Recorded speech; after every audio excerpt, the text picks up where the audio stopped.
Hello and welcome to Insight with Political Tours and Beyond the Headlines. In April, you may remember we ran a programme looking at Hungary and Viktor Orban's government. In it, we looked at the introduction of tough new laws during the pandemic.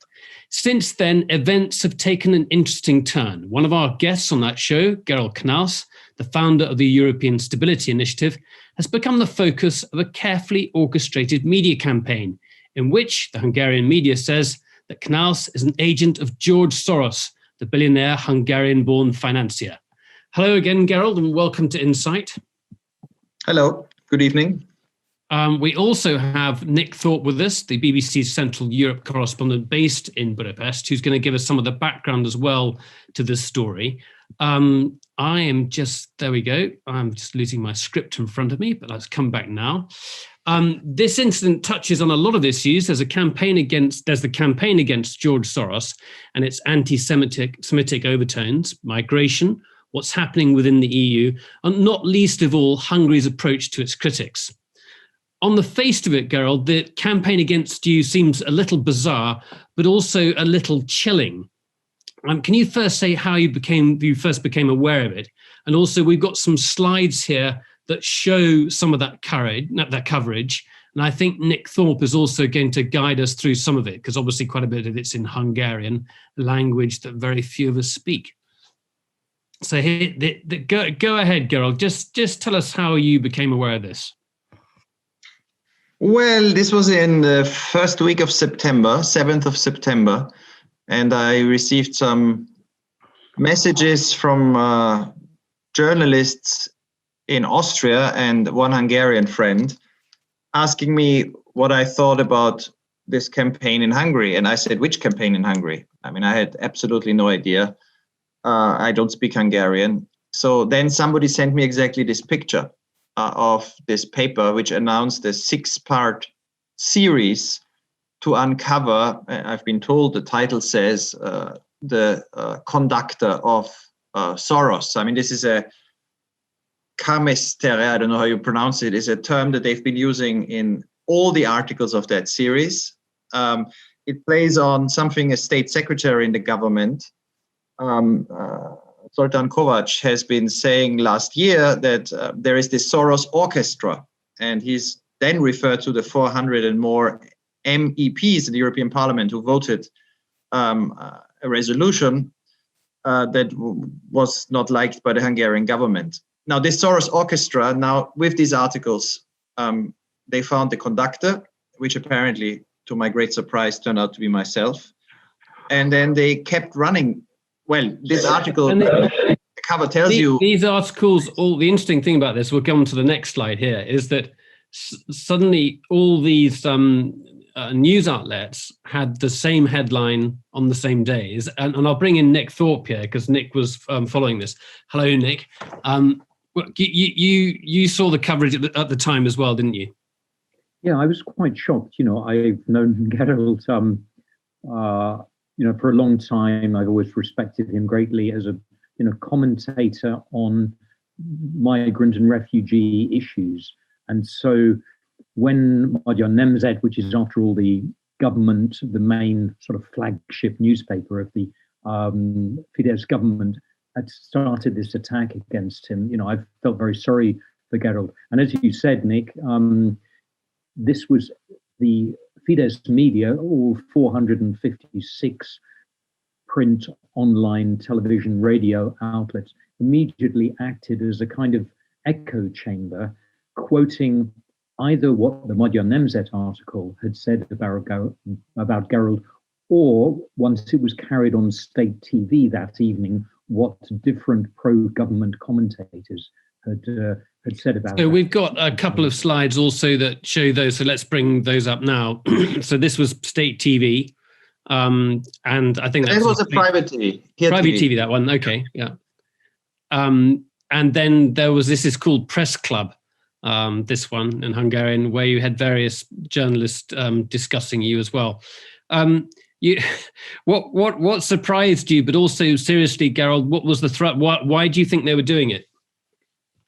Well, I mean, let me just, a Hungarian friend translated a few of those quotes. Let me just say what they said on these shows. I mean, on this show, for example, They said, I quote, "In this series, we introduce a Soros agent. His name is Gerald Knaus. He's Austrian-born.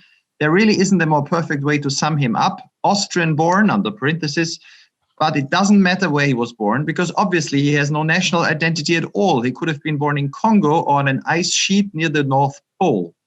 Now, this Austrian-born, under parentheses, they kept using. I mean, that's one way. Of course, they also refer to George Soros because they imply that being Jewish, he has no nation. And in other quotes, Orban, of course, said that Soros hates Christians. I mean, this "you have no nation if you criticize Orban" is a theme that is known. And then in that same show, they said, "Imagine that a person whose lobbying power in European politics is so big is allying himself with Soros to do constant harm to our country." So obviously they wanted to create, and here's one more quote from that first week, from a weekly, Demokrata, which is also Fidesz, close to Fidesz. "Domestic readers do not really know the name of Gerald Knaus, even though there is hardly any expert or civil strategist who would exert a bigger pressure on European politics. He's the extended hand of George Soros." So the theme, what they tried to present early on was that they finally unveiled to their public that secret person who is now doing these things on behalf of the 90-year-old George Soros in Europe, who connects everything, migration, rule of law. They really disliked our reports on the rule of law and Hungary's anti-European campaigns while receiving so much money. They are aware, I know, because journalist friends of mine asked Hungarian ministers weeks before about a proposal we made about strengthening the European Court of Justice. At first, they didn't know whether they disliked or liked the proposal because it was clearly very much focused on Poland, which is risking ignoring the Court of Justice. Then they started attacking it viciously. So I think it's two things or three things going on. But I would like to know what Nick, who's much closer, more experienced with this, would say. I think one thing is they really do believe, and they kept running this as a theme through all the articles, that ESI is taken seriously. They provided evidence of all the media quoting our articles, of all the people I would meet, but then they invent evidence. They say I'm very close to Vera Jourova. She says things I write, which isn't true. They connect me to Hungarian politicians whose name I've never heard. So they're mixing facts that are true. I mean, I do talk to some politicians in Brussels and Germany and across Europe with things that aren't. Then they create this sense, and I think they're worried about this because we are German, and based in Germany. And they're very, very much focused on trying to keep Germany at least neutral, because they think that's the key to being safe from attacks, both in the EPP, the European People's Party, and on the European scene. And finally, I don't know, they seem to want to create new faces. The Soros story, which has been constant, repetitive all the time. I mean, how credible is that when George Soros, obviously his university has been kicked out of Hungary. He's not obsessed with Hungary, that's for sure. He's worrying about a lot of other issues, including the US, Europe. And he doesn't travel at the moment at all because nobody travels with Corona. So I don't know if they just wanted to create a new spin on this story, invent a new character, a fictional character, because nobody knew me in Hungary until they started, perhaps 5 people, 10 people, no more. And so they could invent anything. And they invent this figure, which then ends up becoming much more dangerous and really worrying, not for me so much than for anybody in Hungary who is critical of the government, because they didn't then cross the line after having this massive media campaign. I just quote to you something that is on the Prime Minister's website in English from the 7th of October, where the question is this, and then I read you the answer. The question is, another brief question related to the activities of the Soros Open Society Foundations. Vera Jourova maintains good relations with Gerald Knaus, the head of ESI. The intelligence services have launched an investigation. If the intelligence services conclude that Mr. Knaus has committed a crime, can he be banned from the country? And can banning this gentleman be placed on the agenda? That's an official question to the Prime Minister on the website. And he then says, the Hungarian legal system has a wide range of instruments, but I do not think that these facts are new. the fact that Mrs. Jourova is one of George Soros's people, or to put it more strongly, that he has her eating out of the palm of his hand, is something we all know. So, he doesn't refer to the question and to the news that the intelligence service is investigating now an NGO based in Berlin, but he clearly says that we have all these instruments. And that's why I think my Hungarian friends tell me this is crossing a new line. This is reminiscent of Turkey and Azerbaijan. We are an NGO that publishes reports in English and German. Nothing we do, we are not present very much in Hungarian, although we are very critical of Orban's role in Europe.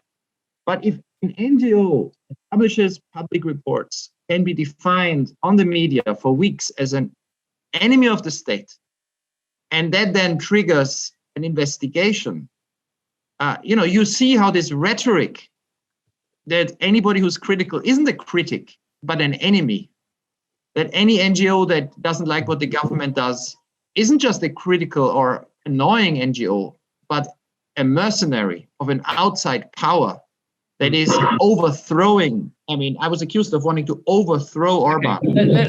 Let's just look at the next slide, because this is from ESI's website, and this is you write reports. You're obviously appearing regularly in the media, and you're openly critical of Hungary, and you talk a great deal about reform of the EU's migration policy, and migration as a sort of big thing that the Hungarian focuses on and gains popular support from by rallying up opposition to it. So that's the sort of the context to it. And so ostensibly you could understand why the government might not like what you're saying. But Nick, is this to have such a clearly orchestrated campaign and have a sort of unity of voices across Hungarian media, is that unusual? And I also want to read out one more quote from the show that we just looked at, which was Press Club, which has exactly the same point that was raised at the press conference a month later, in which one of the journalists says here, he calls on the authority, this is quotes, call on the authorities to pay attention and be kind enough to declare Gerald persona non grata, because after all, why should he come here? It'll be proven black and white that he represents a national security risk in the strictest sense of the word. So you see the same thing being repeated in different parts of the media in almost a sort of uniform kind of way. I guess the question is this unusual? Is this out of or this is part of the scheme of things you see quite regularly? Is this something you have to contend with? I think it's important to understand that the communication. Nick, you're going to have to speak up because it sounds like you're in a bath at the moment. So I know you've got a microphone there, so if you could hold it right up. I think it's important to understand that the communication of the Fidesz government thrives on and often creates threats and dangers and enemies. In many ways, as Hungary was at the forefront of opposing migrants and refugees trying to enter the European Union in 2015, but since September the 16th, 2015, it's had a problem to portray migrants as a danger because it built its fence, and to some extent the fence has been successful. The fence has deflected people trying to reach Europe onto other pathways through Slovenia, Croatia, Bosnia, Romania, and so on. But of course, in order to maintain the very successful vote-winning formula for Viktor Orban, he's needed to keep migration on the agenda. So in some ways, it's surprising that they only discovered Gerald 4 years after the EU-Turkey agreement, really. So, he combines all the ideal attributes of one of the kind of person that this current government, the Fidesz government, likes to portray as a threat and a danger. And this is the other peculiarity, I suppose, of Hungarian public life, that while Fidesz has been in almost unchallenged power for the past 10 years, one of its main tools of staying in power and of winning elections by such a wide margin is to portray itself as always on the defensive, always encircled by hostile powers or encircled by hostile figures, all of them peculiarly, in a peculiar way, related back to George Soros. So, of course, Mr. Soros himself, as Gerald said, is now quite old. He's not traveling, so they needed a new character. And I think the timing of this is also quite interesting. Hungary had launched, the Fidesz government launched a national consultation on the coronavirus, which had to be finished. All the forms had to be filled in and sent back to the government by the end of August. What was the point of that consultation? What was the objective? The consultation was largely about the coronavirus and what measures should be taken, but questions 12 and 13 suggested to the public that Brussels, as the European Union is normally referred to, wants to impose compulsory migration quotas again. Do you agree that we should oppose this? And of course, also the threat of migration was linked together carefully with the threat of the coronavirus.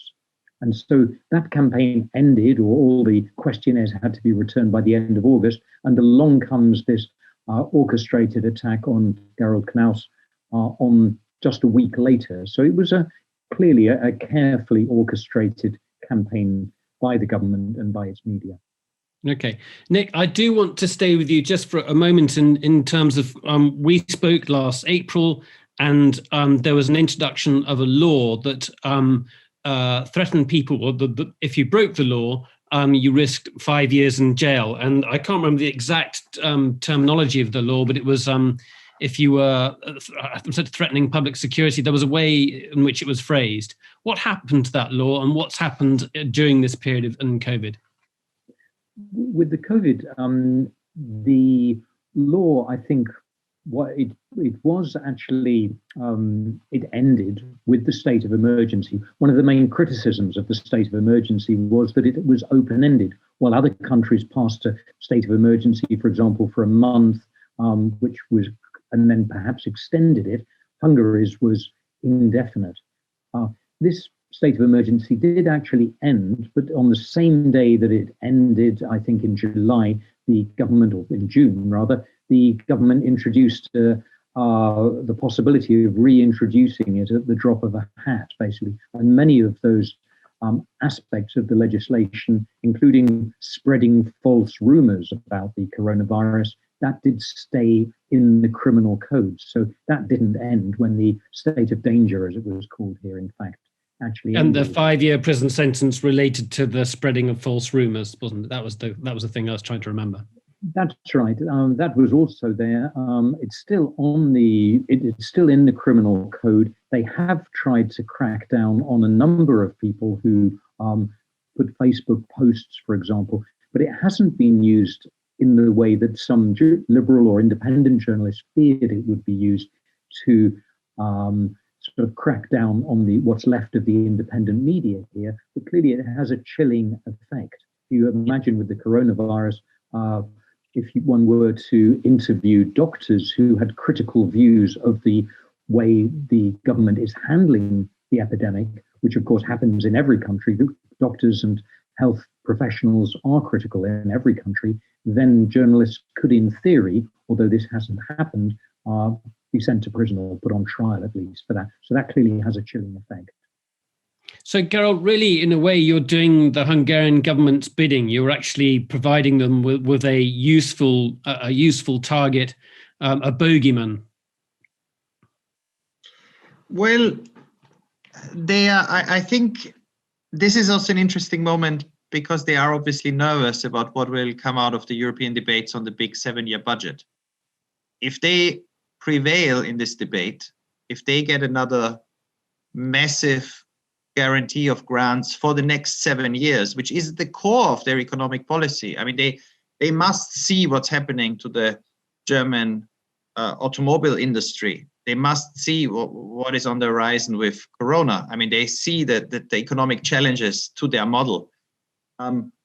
But they desperately need that those grants from the European Union, which are 4% or more of their GDP, that they get regularly.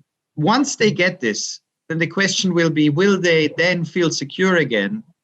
And if there is other economic and social pressures, will they then start moving against civil society?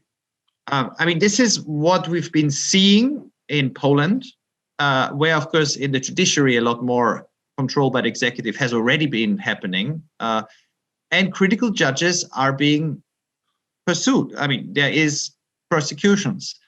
I've seen it in Turkey.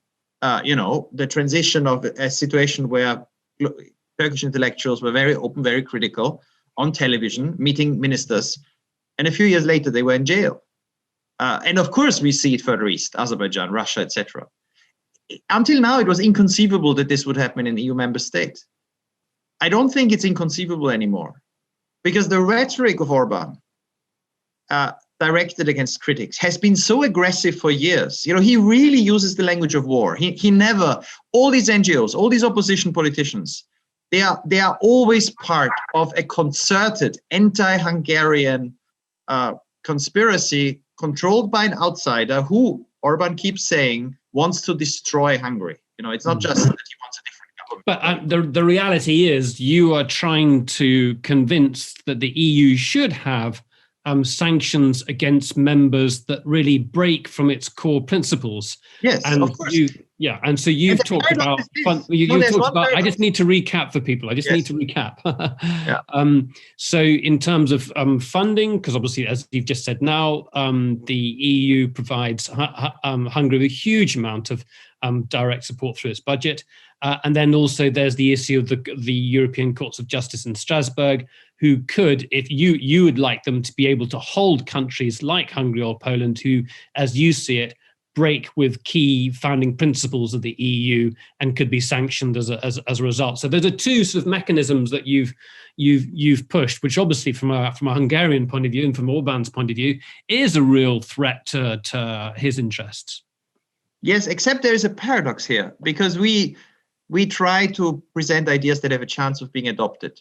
And I've been talking, of course, to many governments, to the Commission, to officials, the Germans.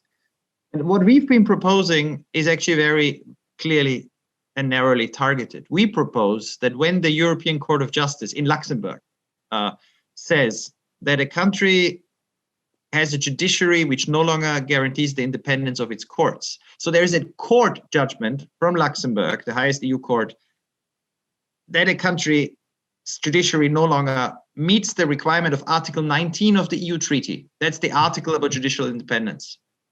In that case, in a judgment on Article 19, if then the country doesn't implement the judgment, there should be a suspension of all funding. The goal is that this should never happen. So there should be a really credible sanction. But the target, as we designed this, was Poland, because in Poland there will be this struggle very soon. Poland has already received 2 judgments concerning Article 19. The only 2 judgments in the history of the European Court of Justice on Article 19 were on Poland. And there will be a big battle coming up in the next few months. And what we fear is Poland will resist implementation of what will be a very strict judgment from Luxembourg. It will use its constitutional court. And then we'll have a big country with a judiciary that will not meet EU criteria of independence and defying the highest court in the EU. Now, the paradox was when this proposal, which tries to make it based on a court judgment, not on the Commission's political assessment, when we proposed this, we were thinking that there is a chance that Hungary might accept, because the Hungarians kept saying that they will not violate judgments by the court. Orban has said this even at the EU summit. We are the defenders of the rule of law. So when the Hungarian justice minister Judith Varga, was presented with our proposal and asked about it on the record for an interview, she authorized, which was published, what she thought of the ESI proposal. She said 2 weeks or 3 weeks before this campaign that this one went into the right direction. She was asked, what do you think of the ESI proposal by Gerald Knaus on Article 19? And she said, well, this seems to go in the right direction. So clearly she was not informed at that moment by her colleagues that I was the mastermind behind destroying Hungary. So clearly some people had thought this up, which didn't include the Minister of Justice.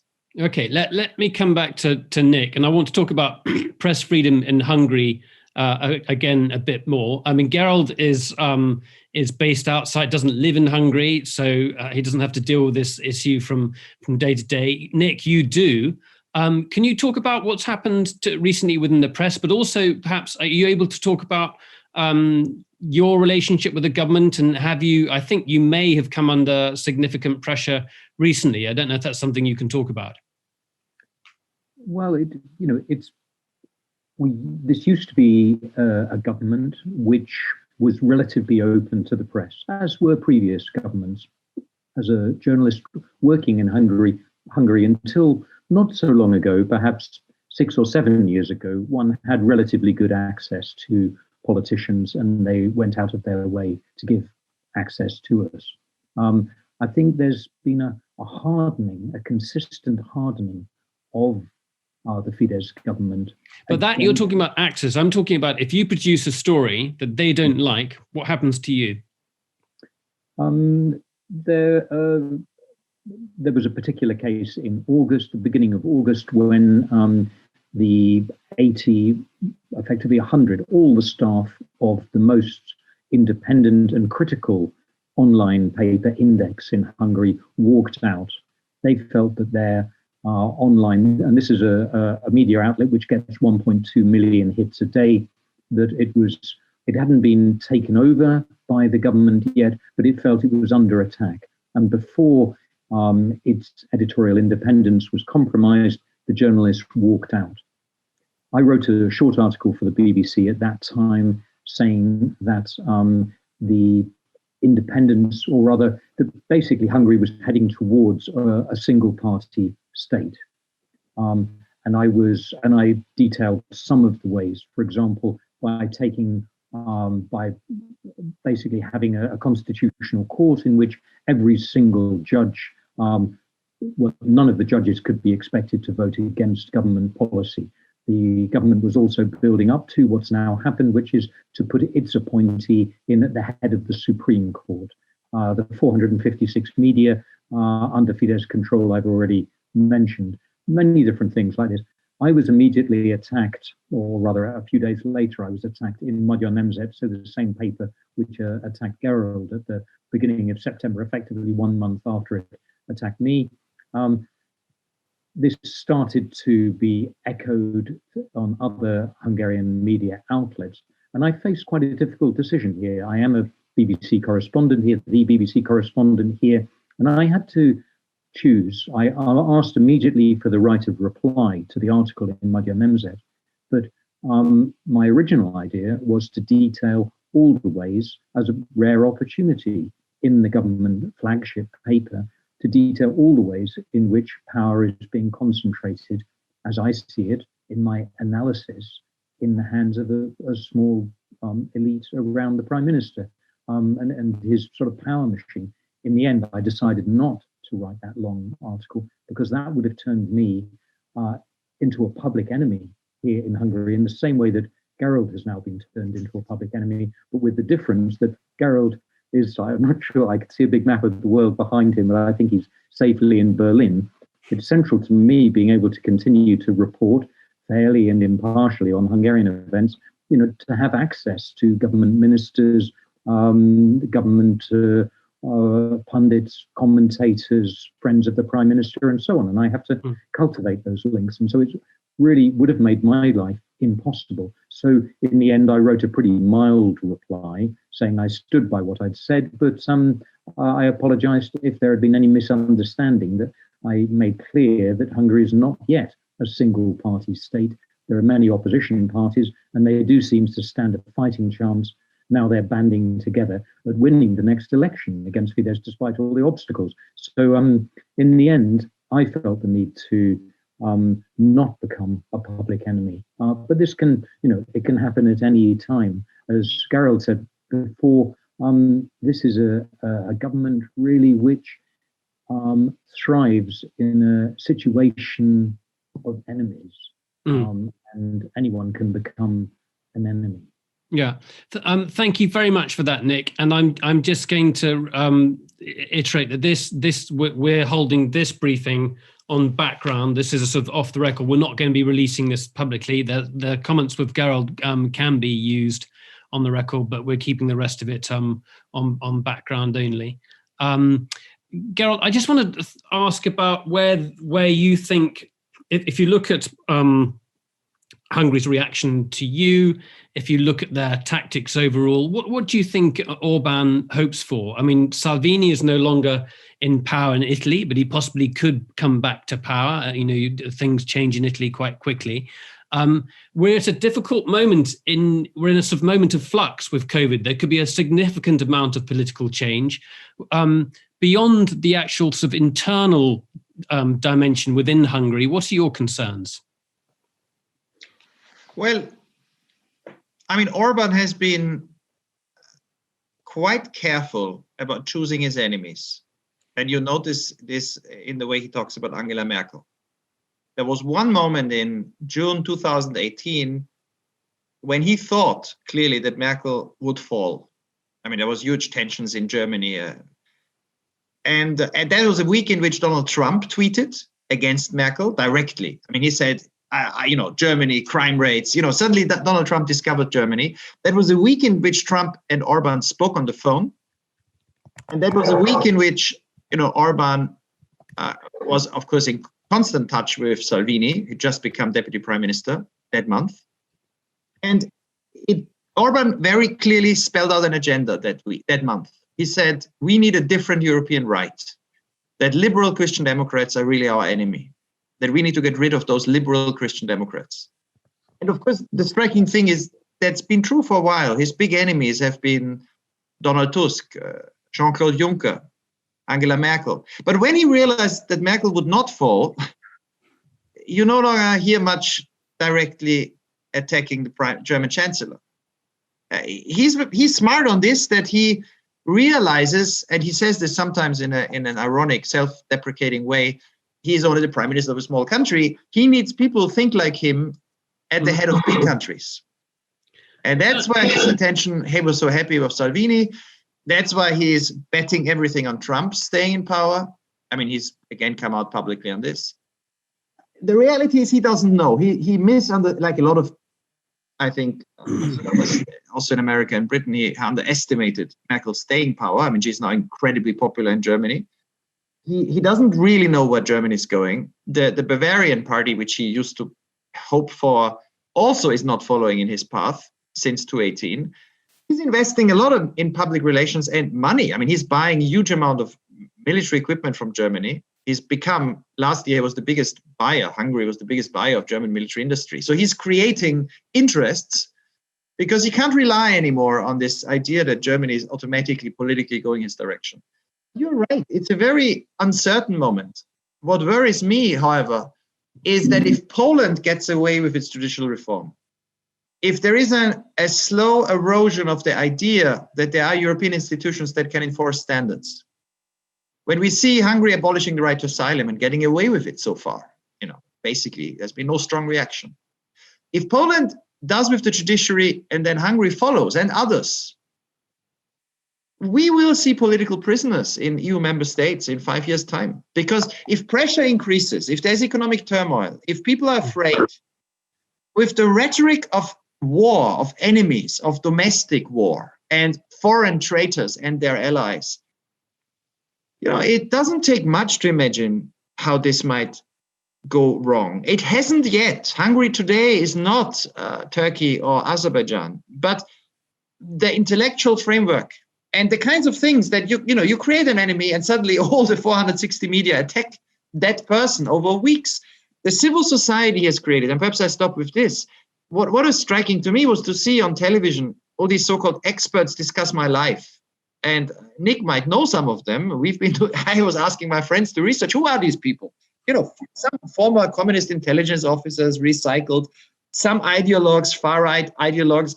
There's a network of think tanks, a strange sort of civil society supported by the government and its friends that create a fake sense of, yes, Orban likes civil society as long as it's his civil society. And they can be brought out at any moment to have, what I know from Turkish television, have a great in-depth debate dissecting the lives of their enemies. Now, I'm in Berlin, but if you are a Hungarian, if you depend if your children go to Hungarian schools, if you have jobs in Hungary, and you see this, and this is turned against you, I know what it does to people in Turkey or Azerbaijan or Russia. It's a very different level of threat, and that is extremely worrying. So it's comic on one level at first, but I've never found this whole campaign to be funny, because it really is serious in the way the government's pursuing it and bringing in the rhetoric. I don't know what the intelligence service or whatever constitutional protection service is doing, but even talking about this, that you use this against civil society is not acceptable in an EU member state. Okay, let's bring in questions, everyone. You can talk about a whole range of things. Gerald has just written a book in German, which we might bring a slide up in a second, which looks at migration in Europe, and it's basically trying to suggest or increase the debate about migration and propose some reforms to EU policy. My German's lousy. In fact, it's non-existent, so you'll have to remind me of what the title is. What's the title? What do we need? Actually, that's the old cover. That's not the one that is published. The title of the cover is "Which Borders Do We Need? Between Empathy and Fear, Migration, Refugees and the Future of Asylum." Okay. So it's an attempt, and it's directed at the country that is given most protection in the world in the last 7 years, Germany, which has the biggest asylum agency in the world, which is the German Asylum Agency, the BAMF. And what Germany might do to protect humane borders in Europe. Okay, so you may have questions about that. Gerald is very good on a whole range of things. I mean, Brexit is certainly a question that you might be able to put to Gerald. What is the impact of that on the EU at the moment, and what does Hungary think of it? There are a whole range of things we could look at. Nick, whilst people are putting their questions in the Q&A box below, just here, please type away, everyone. Nick, can we just recap? How has Hungary's democracy changed? Briefly, the huge majorities that Orban has gained in parliament, the changes to the constitution, the controls over media, the domination of the economy by having all his friends really owning the sort of major companies within the country. Have I missed anything out? I think there's a lot of pressure on the courts, but the courts have proven so far relatively independent insofar as many judgments, both of Hungarian courts and international courts, European courts, have gone against the government, especially on migration issues, but on several other issues. But I'm not the Constitutional Court here. So I think reflecting on the discussions so far and putting your question into context, I think it's important to understand that Orban's vision of Hungary, and he hopes of Europe as well, is very different to the liberal democracy that we have become accustomed to. He does not believe in consensual democracy. He believes in majoritarian democracy.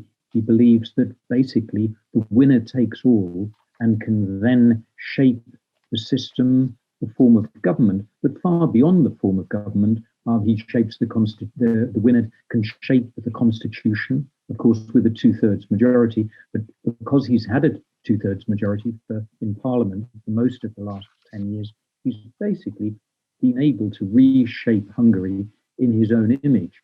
And this is what I was suggesting when I wrote this piece in the summer that was strongly attacked here, that basically there are many similarities with the one-party system of the 1980s when I first arrived in Hungary, with the difference, though, of course, that was a decrepit one-party system in which Hungarians sort of rejoiced in uniting against a sort of a common, or laughing about a common enemy then, which was the old János Kádár and his rather decrepit, ill-functioning regime. Yeah. Mr. Orban is an energetic, relatively young politician, and he's still got a lot of political life still to go in him, and he's he could win the next election and the one after that. It's amazing. I mean, let's bring in some questions now. I'll shut up for a moment. I've got too many questions inside my head.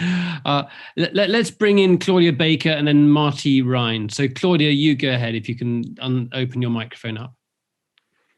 Bottom left-hand side of yours. There we go, Claudia. Go on. You had it there. You had it there, Claudia. You just need to tap that microphone again, or the button next. There you go. Go on. Hello, Nick. I wasn't asking a question, really. I just wanted to say hello to Nick and say how good it was to hear and see him. Well, sorry. That's fine. And Nick led our tour, I think it's a year and a half ago, was it just over a year ago in Hungary, yes, which was a fascinating, insight into all the things that we've just been talking about.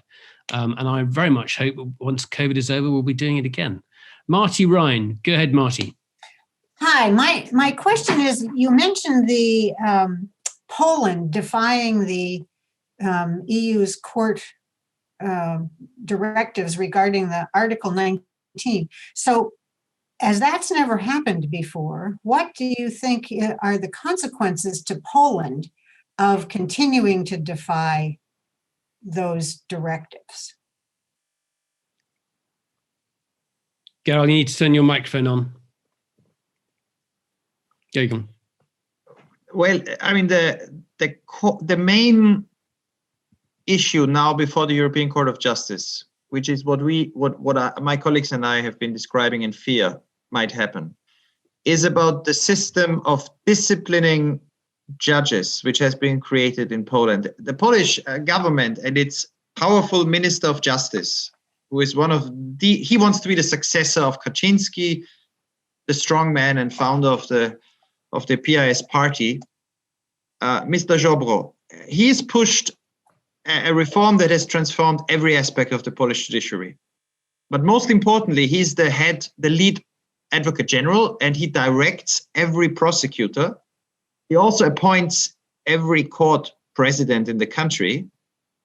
And he has created a disciplinary system where he can decide himself, until he decides to end it, that any judge anywhere in the country can be investigated by a team of people directly reporting to him as Minister of Justice. So this is a frightening concentration of power that you don't have in any EU country. The Venice Commission, which is a group of constitutional judges or experts, constitutional experts around Europe for the Council of Europe, has described it as reminiscent of the Soviet system of justice. It reminds me and my colleagues of Venezuela under Chavez. That's where you start creating a system where any critic can be put in jail. Now, this disciplinary system is before the European Court of Justice. The Commission has said it is incompatible. The court has already issued an interim decision saying that a disciplinary chamber that this government created in the Supreme Court must not decide issues, and it's being defied. This interim chamber is moving ahead. The government is intimidating people. Now everybody waits for the judgment of the Court of Justice in Luxembourg. The president of that court has been in Poland earlier this year and has said clearly you cannot be an EU member if you don't have independent courts. And there is a very concrete way in which this would play out. And that is that other courts around Europe would no longer recognize Polish judgments. The EU is based on the idea of recognizing each other's judgments, because the idea is that laws negotiated over months in lots of long nights in Brussels, once adopted, apply everywhere, and the courts are independent and apply them, and the European Court of Justice is on top of it. If this is out, how would the Polish government then play it? It already controls the Constitutional Court completely, like in Hungary. It also has complete control over now the president of the Supreme Court, newly appointed. It controls the Higher Judicial Council. It controls court presidents. if the European Court of Justice issues a decision now, then my fear is that the Polish government will do what it has announced. It will go to its own constitutional court, which it controls, and that constitutional court will say, listen, the structure of our judiciary is not a European issue. The court in Luxembourg has nothing to say on this. And then you would have a political issue where the Supreme Court in Poland, the Constitutional Court in Poland would say, listen, we say this isn't a European issue. The government will say, well, thank you. Of course, it's its friends on the court. And then the big issue is how will other European governments play it? And what we are saying, this would be the biggest constitutional crisis. Gerald, isn't that the point? Is that it is a political issue, and that Angela Merkel is going to turn a blind eye to it? Well, she can't, and that's where it gets interesting, because already now courts in other EU member states are issuing judges, independent judges who are independent elsewhere, are questioning whether you can trust Polish courts. And look at the EU for a moment. What is the EU? It's not an empire. It's a voluntary association of democracies that negotiate endlessly on issues where they pool sovereignty, make common laws, but then it's their own courts that implement it. If one big member of that EU negotiates on laws and then controls its own judges and ignores EU rules, the treaty, when it doesn't like them, literally the EU falls apart. And it's a very serious threat. It's not happened so far. And this ideologically motivated Polish Minister of Justice is fully prepared for this confrontation. And so if you want to avoid this, that's been our warning. That's why I'm running around these days. If you want to avoid this, the only way to avoid this is to make clear that if a government, any government, but we are thinking of Poland here, but if any government would go down this route and not implement a judgment by the European Court of Justice on Article 19, the very least, and the one instrument the EU has, its funding, if it basically exits the solidarity of being part of the legal system, financial solidarity should be suspended as well. If you then free, so let's bring in Nick there. Nick, I mean, for you, I know your area of focus is really Hungary, but in your assessment, do you think the EU's? Do you think the European Council, the governments are going to pull together and follow that route? I mean, I can see what Gerald's getting at. It's very, very destabilizing to undermine the European Court of Justice. But are they going to follow through? They frequently don't pull together on things. I don't know. I think it was interesting watching the earlier ruling. I think was it the German court, the Supreme Court in Germany on an economic issue. You're going to have to speak up, Nick. You have to speak up. Yeah. No, I can only really comment on this, from Hungary and how Hungarians and the Hungarian government are watching what's happening across the region. And while the Hungarian government has a strong relationship to Poland, and very much both within the Visegrad group, the 4 countries of Visegrad, and the EU as a whole, and they are always promising to defend one another, especially over Article 7 problems in which either country could be temporarily suspended, in theory, from participation in voting in the EU as a whole. Poland and Hungary always backing each other up. I think, but that said, Hungary for itself has implemented European Court of Justice rulings. For example, when the Court of Justice ruled that migrants could not be kept for more than 4 weeks in the transit zones on the Hungarian-Serbian border, that effectively amounted to detention. So Hungary is very sort of legalistically minded, and if it doesn't like a law, it will change it domestically in order for the new head of the Supreme Court to be appointed by Orban the other day, or rather by the parliament at Orban's bidding. They changed the law, first of all, to allow someone with no experience of courtrooms, he was actually a prosecutor, to count his years on the Constitutional Court, again, where he didn't go into courtrooms and deal with everyday legal issues. He was able to be elected. So basically, it's a very legalistic country. I don't know really what the European Union, how the European Union can handle it. I think it's true of the European Union in general, but it's good at knocking countries into shape before they join it. We saw this with the 8 East European countries. We've seen it with the negotiations for the Balkan countries. But once a country is in, the EU still has no mechanism. And that's why it's agonizing now over this connection with the multiple financial framework, the 7-year budget. It's agonizing. It just has no mechanism until. Yeah. So this all sounds very complicated, but when it comes down to it, these are actually quite existential problems. If you've got countries that are determined to do things differently, you label it as being illiberal. As for all the complexities we've been talking about, it does seem as though the EU is, at the moment, thus far, not very well equipped to deal with it. And that's what Gerald's campaign is all about. Let's bring in some more questions. We've only got about 10 minutes to go, so we have to rattle these ones off. So if I can take Hilary Matthews, please. And then straight off the back of that, there is Sheila de Belague.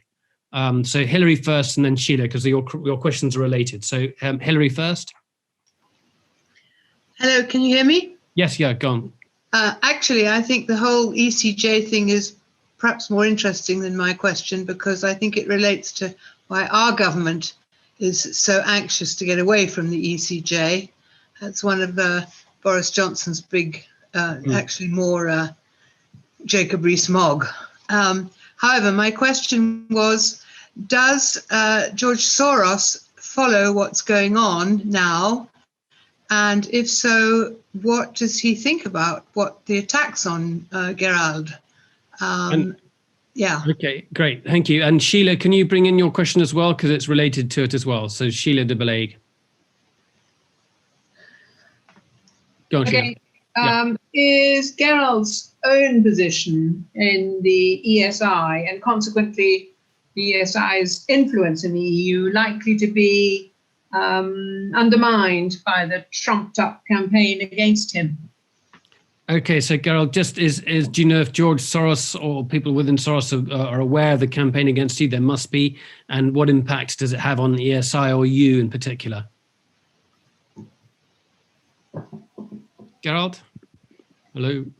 People I know that people in New York are aware of this. I also know that George Soros is really not very interested. I've talked to Soros. I've never discussed Hungary with him ever. That's not an issue. He's so used to being attacked in Russia. Just to clarify, you're very open that some aspect of your funding does come from the Open Society. Yeah, 12% of our funding. The rest is from the Swedish government and the German foundation. And it's so telling of the Hungarian rhetoric that they actually don't care who funds us, really. They don't attack Sweden. They don't attack a German private foundation. And our whole budget is smaller than that of all these pro-government Hungarian think tanks. So, it's just trying to fit it into the narrative. But as for us, Sweden is not going to stop supporting us. We're not existentially threatened. German and European interest. I just met the Commissioner of Migration yesterday. She came to Berlin and she wanted a meeting for an hour. She then tweeted about that meeting, so she's not afraid of meeting publicly. I'm in touch with German officials all the time. I'm in talk shows all the time. I met all the 3 candidates for running. Okay, so in short, you're in actual fact, you've got a lot of publicity. There've been a lot of newspaper. But there's one thing. There's one thing that is worrying, which is when this travels to other countries outside of the EU. Once this is out there, it's just in Turkey, people who've worked for the Soros Foundation there are in court or in jail. In Russia, there are other countries. I'm not worried about the EU. Okay. But if this sort of repercussions elsewhere, I understand. Yes. Okay. So let's bring in Jane Lesslie, who's got a question, and then we've got Jim Lowenstein. So Jane Lesslie first. Yes, hi, Gerald. It's nice to see you again. I'm just wondering, you commented on Trump's support for Orban, and depending on which of the myriad of polls you choose to believe, we could be looking at a Biden victory next week or sometime after. Does that change Orban's game plan at all, in your view? Microphone. Orban has been cautious, but he sometimes gambled. He trusts his instinct, I think. He thinks he can read history's direction. It would be a setback for him, because his whole narrative is that Trump's style of politics is the future. So if Biden wins and Biden establishes close relations again with Germany and other countries in Europe, it's a bit of a problem for his narrative. Yes, I think it would be very significant. Also for Poland. I mean, Biden has been attacked in Hungary because of his outspoken support for the rule of law, and he's not a big fan of illiberal models like Orban was praising in 2014. I'm going to hurry people along here because we're running slightly out of time. And Jane was on our tour with in Germany with Gerald, which was a fascinating tour just a year ago. And also on that tour was Jim Lowenstein. So Jim, you've got a question there. Jim, go ahead. Yes, I met Orban shortly after he'd founded the Fidesz party, and he was regarded as the great hope for liberal democracy in Eastern Europe. What happened to him and why? Nick, can I just chip in here? And I'm just going to tell a little story about you, as relayed by you. You were sitting in your local cafe, and Orban happened to be there too, and wandered up to you or wandered by you, and he said, "Still alive, Nick," which must have been quite slightly chilling. It wasn't my local cafe, it was his local cafe. I was trespassing on his hill. But to very briefly, because I can see we've only got 4 minutes, I think, to try and answer Jim's question. In some ways, Orban has not changed. What hasn't changed about him is that he is extremely self-confident in a country where people on the whole are not self-confident at all. And he feels that he felt in 1989, and he feels today that he has a formula. What has changed about him, I think, is that he, like many people who stay in power a very long time, I think he's got to a point where he cannot imagine his own country, and many people in his own country cannot imagine government without him. And I think that's quite dangerous, really, because it's almost I hesitate to use the word messianic. But in Yugoslavia, they used to say "posle Tito," which means after Tito, Tito. That sounds like the same disease. Yes, yes, but of course, and he has this way of turning opposition, any criticism of him, into a success because of this threat syndrome. Right, Gerald, you and both of you have known Orban for some time, isn't that right, Gerald?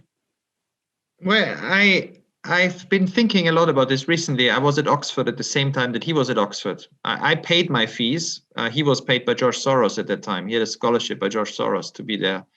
I mean, I followed him, and looking back, I would agree with Nick. I think he hasn't changed that much in one respect. He likes to be radical.